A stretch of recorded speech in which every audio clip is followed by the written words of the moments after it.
banje kubasuhuza mbaha ikaze mwebwe mutagubwa kudukurikirana hano gatanu kandi uyu munsi reka tubyinjiremo turebe ukuntu uyu munsi ibintu bihagaze gatanu kandi aho ukuntu ibintu bimeze rero nuko ikipe ya Rayon Sports kandi kanya igiye kuba iri guhura n'ikipe ya AR Mereke. Ibintu biraba bimeze neza, abafana ba Rayon Sports bakaba bari kuvuga ati uyu munsi hagiye kuba gasha kuri Rayon Sports, ndetse hagiye guhindura amatwara ku bafana ba Rayon Sports. Uyu munsi dufite ibyishimo yuko uyu munsi Rayon Sports irabikora gatanu kandi reka twitege tubihanga amaso kabisa turebe ukuntu bihagaze kabisa. Mukanya niko jera yivo abafana ba Sport twe turi kumwe bari kuvuga yuko uyu munsi Rayon Sports irabikora kabisa gatanu kandi n'abafana ba AR Mereke ndabashuje gatanu kandi nabo biteguye yuko ikipe yabo iri butsinde. Reka tubyitege turebe birahangana uyu munsi, turareba ikipe iri butsinde.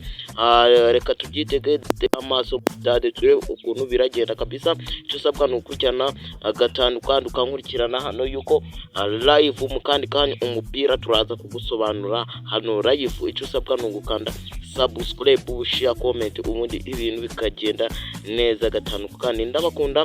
Reka tubinonosore tunaganira mu nyarikira muri comment ngenda mbasubiza tureba ukuntu ibintu bimeze mu byishimo, ndetse tunareba uko ibintu bihagaze mu mikino zose. Tubyitege twishima tureba ukuntu ibintu bihagaze gatanu kandi like, share, comment, subscribe ubundi ibintu bigende neza gatanu kandi ndabakunda. Kwagwani mbabwira yuko ukeneye kwamamaza nimero ni 07 335 91 ubundi bikorwa byawe bikazamuka neza gatanu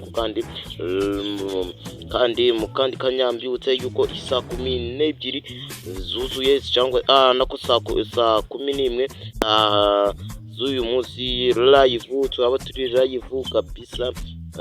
Dukurikirane gatanu kandi